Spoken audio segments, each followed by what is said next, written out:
Okay, I am Jeffrey Rocohut. This is my Potter's Journal for August now, 2025. We are here in the vegetable garden with herbs planted in it. Okay, big basil or dill here in the way. I was approached at a show by somebody to make an herb stripper. What's an herb stripper?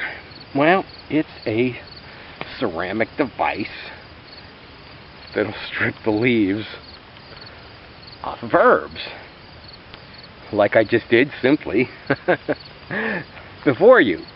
So I'm trying to figure out how to say, well, yeah, I can make one, but it's stupid. That's not going to do you much good for a sale. So, okay, who am I to deny gadget lovers their gadgets? Let's see what's going on in the studio today.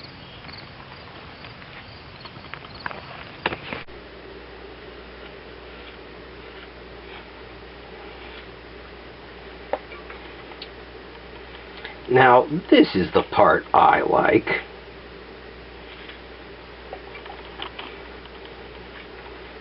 That they don't have to be little teeny bowls. They can be big and can be of size.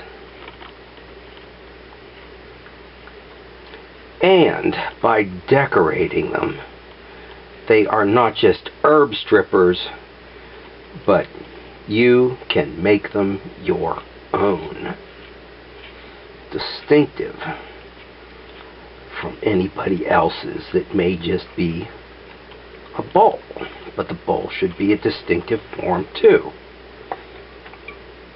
However, this is not just what makes it, this is the finishing of it. Let's take a step back and start from the beginning in the studio today.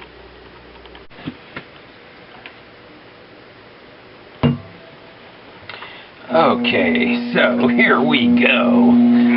Way too small a lump of clay to work with on the wheel, 1/2 pound. Maybe it's what you're comfortable with. Or maybe it's why it just pops off the wheel when you try to center it. But to distinguish mine, I am going to put a small beaded foot on it, something that I never really cared for, but suddenly I'm fascinated with. Mostly, I guess, seen in English slipware and I don't know where else. I think I've seen it in the Central Eastern European pots.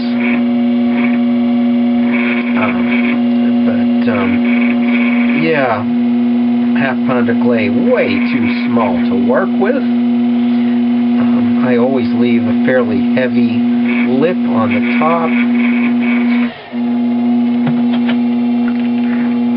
Wanting to distinguish mine, not only the beaded foot, which there's always a little extra clay down there, so I'm not leaving anything for it, but I will trim it in there.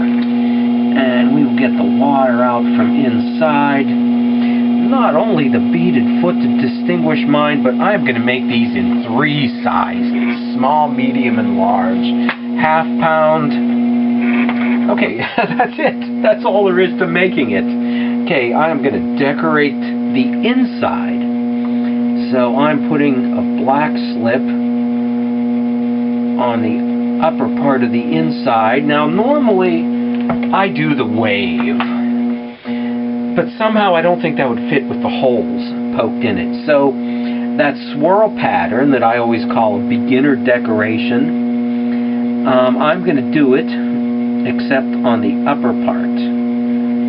And then take it down and then maybe extend it into the middle.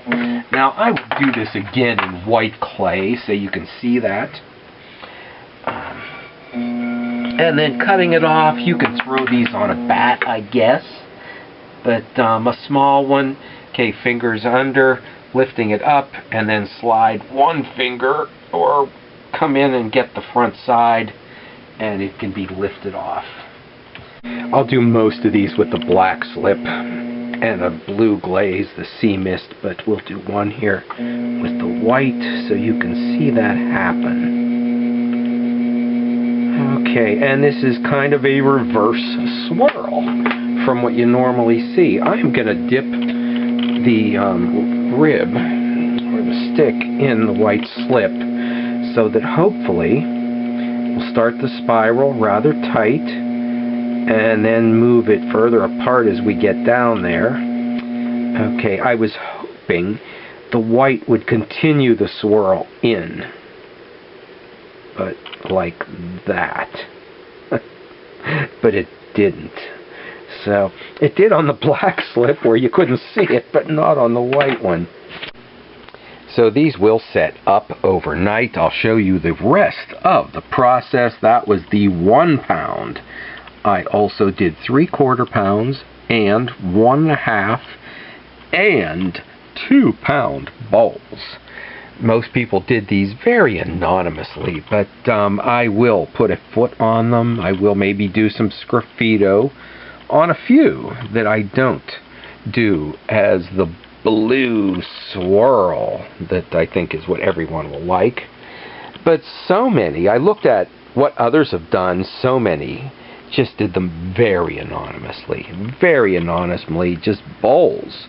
I think a few did put spouts on them to pour the herbs out, and square and low and flat.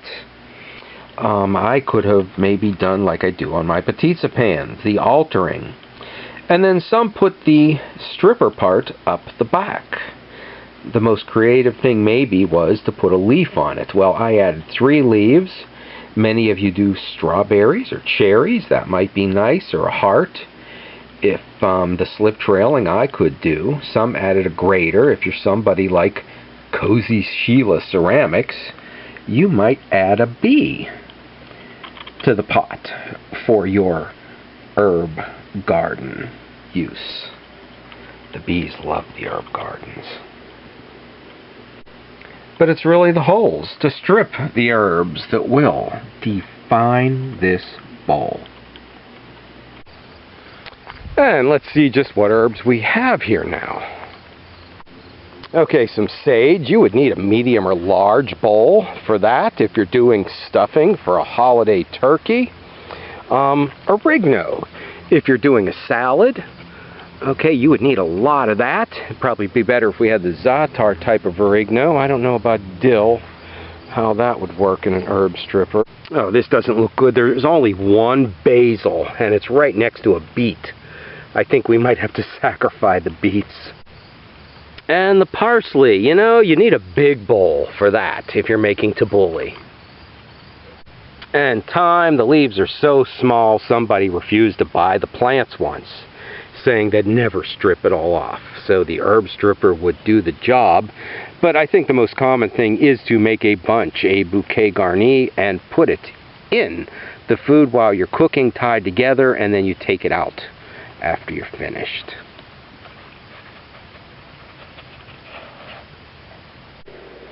And here we are the next day. They're ready to trim. That's the size most people would make them. But I went bigger and bigger and then bigger again. Who's to say what size, or that they should only be one size? How much parsley do you need for a good tabbouleh salad? So dried out overnight in the summer, still very wet. It's time to cut them off.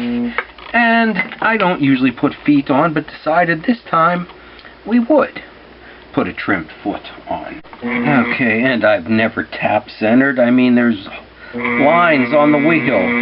Just place it in the center of the lines on the wheel and put it down. If it's not centered perfectly, yeah, again, that doesn't matter. And I think most people trim way too dry. This is very wet. Very wet. I've been rounding it off, cutting in, and just using the cheapest Kemper tool that comes with any beginner kit. Or if you have students, some student has left behind in your studio. So you never even had to buy it. And simple and basic, I have been, quite happy with them. And the cement path is completely grown over. But if anybody can tell me what to do with fennel, there's the seeds, and there's the fern leaves. I thought I was planting the bulb kind, but it came out the other. And it is towering now up over my head. I was hoping for a bulb. But what do we... And it's perennial, too, apparently. It came back a second year. And the garlic chives just about to bloom. I guess we'll keep those out of the herb stripper video. And day 3, finally the moment has arrived. They've dried out a little bit more and uncovered and covered. Now, what will define them? Putting the holes in. Could be done with a fettling knife. And let's just try one that you just work it back and forth like that, you know. That would be fine, except how small can we make it? Yeah, actually that might work. So it could be just done with a fettling knife. We'll make the next one bigger. And each time, bigger still, you know, design-wise, probably about 5, an odd number, to give it, a good look and a design. And this way, each bowl we make can be a different size. If somebody says the bigger one needs to be bigger or the smaller one needs to be smaller. Now, this isn't my tool of choice. When I'm doing berry bowls, I like these. However, I only have 2 sizes, and I'm not going to go out and buy a whole set of tools for something that's an experimental size. So I also have seen this tool with a drill bit attached to it. And both of them are just cheap Kemper tools, which are really, basic, and they do the job. Sometimes better than the fancy, new, with great selling names. So I went looking for drill bits. The first one I found was only large ones. I'm not much on tools. These boxes are so dusty, not because they're in a pottery, but because I never use them. So I went looking for little ones, and it's empty. So I don't know how I'm going to finish these, but I do now know the fettling knife will work.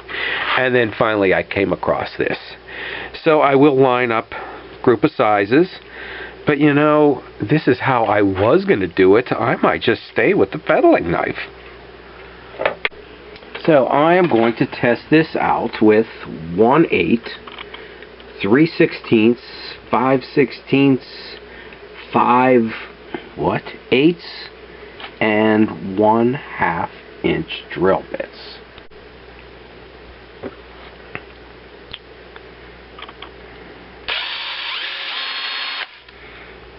Okay, and I've got this just the right dryness. It came out clean on both sides. Now here is where people like their how-to videos, to say exactly what size to use. And so many of them say exactly what size to use. However, what they don't say is what the shrinkage rate is of the clay. And that no matter what size you use, it's going to be different with different clay bodies because of the shrinkage rate of the clay. And how much and how thick the glaze is. Or if you clean off the glaze in the hole. So this is all going to be something that you will just have to wait and see.